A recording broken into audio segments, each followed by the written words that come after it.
Acción. Bueno, me presento. Primero soy el maestro José Luis García Espíndola, Chalchicuautli.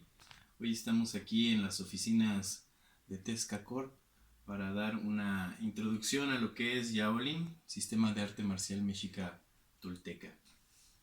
Decíamos que en la configuración de este glifo, que tiene la representación del agua y la representación del fuego, va a ser una figura de guerra, es una simbolización, una significación de guerra, mientras que el glifo en sí, con esta unión, es el movimiento. Entonces es una forma de representar, de acuerdo a la escritura mexica, náhuatl, Yaolin, el movimiento guerrero. Bien, quiero comenzar con esta pequeña lámina, es del Códice Boturini, es la lámina 1, en donde está el inicio del recorrido azteca en Aztlán, está Huitzilopochtli en el cerro de Culhuacán, entre los tulares, es decir, que es un atolán, y habla. Dice que inician una migración y este es Aztlán, el lugar de las 7 casas. Son 6 casas y una más, el templo, y esta figura que vemos aquí es la representación de el Acatl.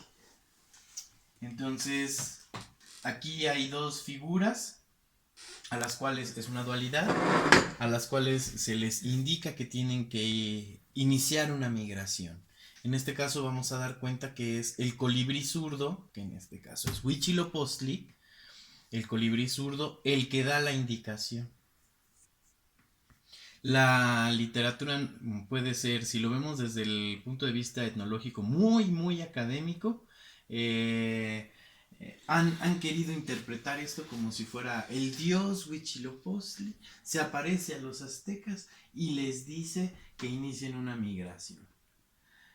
Desde otra perspectiva, vamos a decirlo así, gnóstica, vamos a entenderlo un poco distinto, porque no es precisamente Huitzilopochtli el dios el que se aparece, sino que es a través de su teomama, que es teo, es energía, Mike, mano, y el ma es una forma de superlativo, entonces es la gran mano de la energía. Si lo tradujéramos muy literalmente, según los académicos, sería la gran mano de Dios. Así lo podríamos decir. A nosotros no nos gusta esa significación.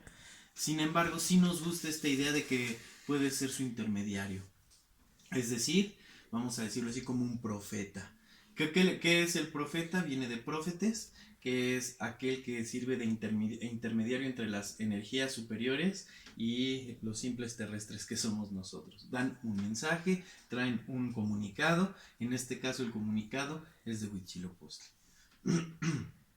¿Y cuál es este comunicado? Bueno, pues que tienen que iniciar esa migración que durará, ya después sabríamos, 260 años para encontrar al águila posada en el lugar de las tunas duras, que es Tenochtitlan, posada en el nopal, que ya lo hemos visto en muchas otras ocasiones, no es precisamente la serpiente lo que trae en el pico, sino la representación de la Tlachinoli, que es, volvemos a ver, el fuego y el agua.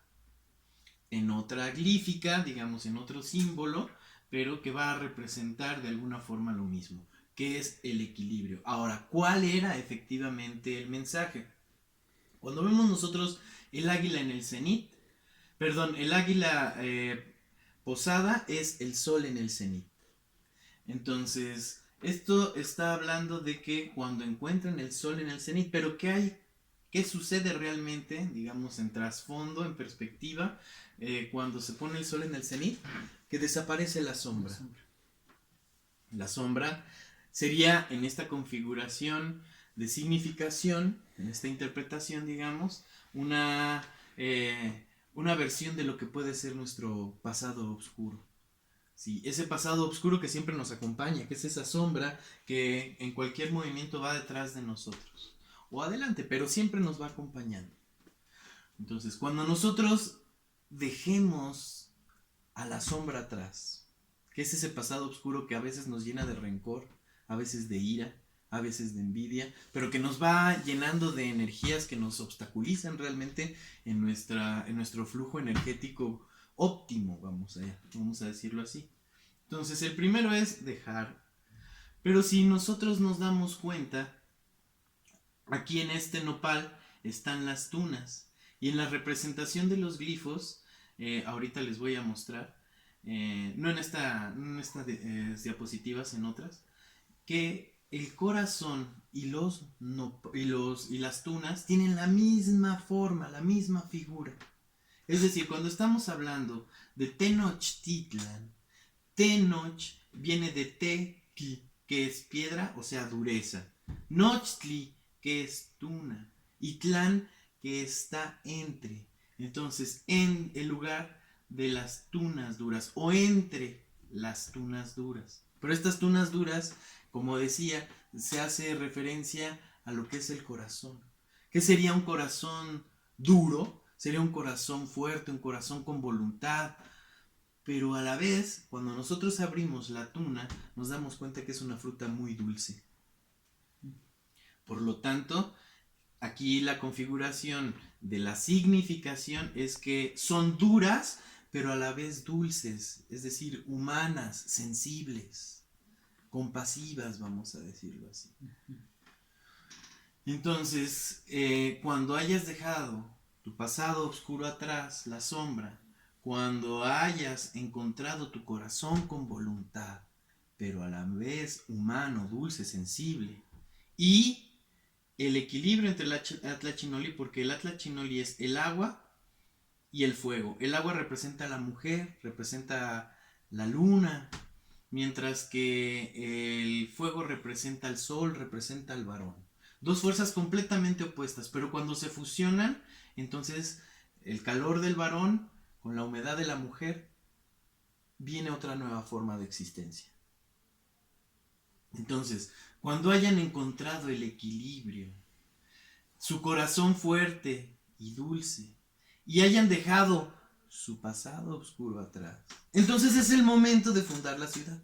No es que el águila trajera el Atlachinoli en el pico, porque es imposible, sino que es una metáfora nada más. Si lo queremos ver muy literal, como lo hacen algunos académicos, nos vamos a quedar con la versión muy superficial. Pero si profundizamos nosotros más en la cultura y en aquellos que dieron estos mensajes, es decir, los nahuas, que construyeron toda una cultura y toda una configuración de símbolos para dar significado a la escritura, porque esto sería la forma de escritura, como yo lo fui leyendo, como lo fui leyendo aquí y como lo fui leyendo acá.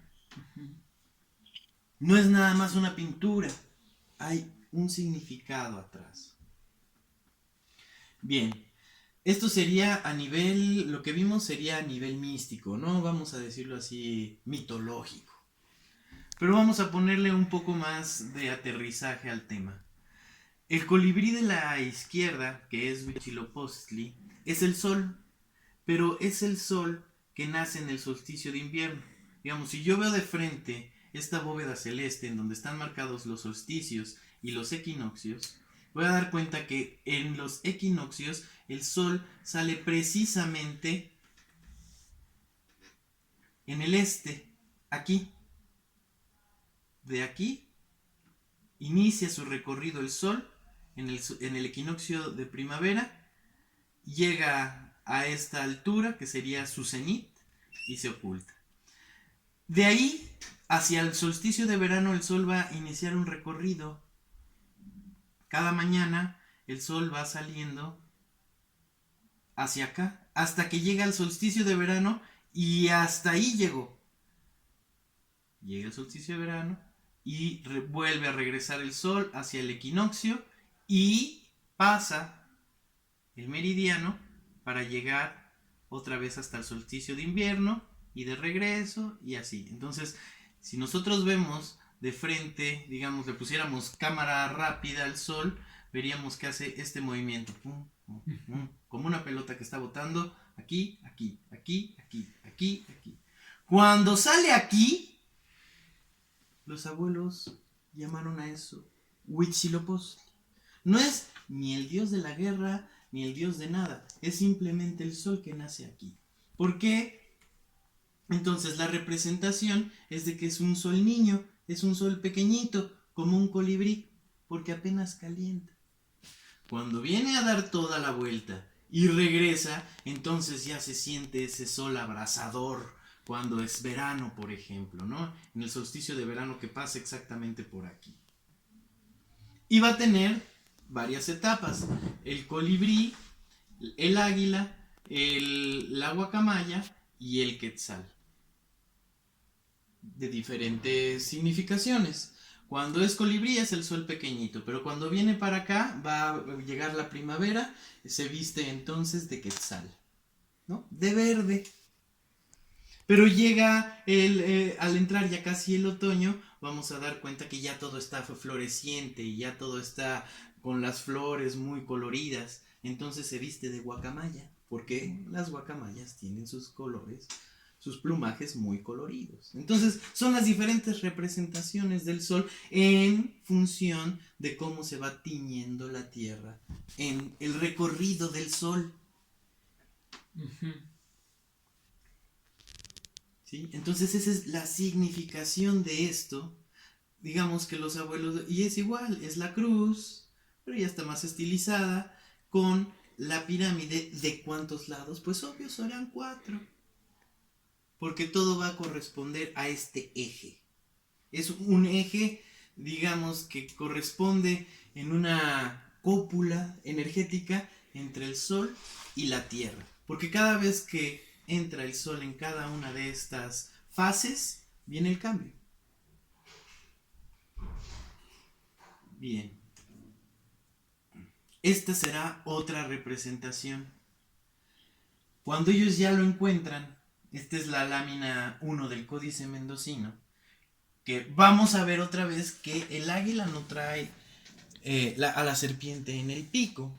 Vamos a ver que es otra versión, que está en el nopal, están las tunas, pero aquí sí vamos a ver la piedra. Que esta piedra no solamente es la piedra fundamental con la que representan la construcción de todos los templos, sino es esta dureza que representa la piedra fundamental de uno mismo. O sea, cuando uno va buscando la piedra fundamental, no va buscando una piedra que me encontré en el camino o que está hasta abajo de una catedral.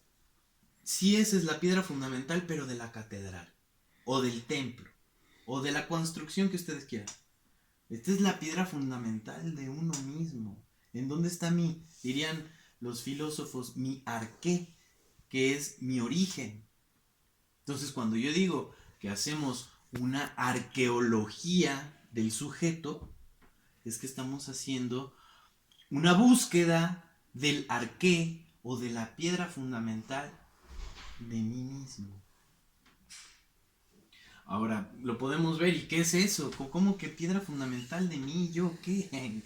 Bueno, si partimos en que nosotros somos el templo y nosotros habitamos este templo con nuestra energía, entonces ese templo fue construido con una piedra fundamental. ¿Cuál sería? Nuestra genética. La genética que vamos heredando generación tras generación tras generación, pero si yo voy haciendo el camino en introspectiva y hacia atrás, voy descubriendo mi genética.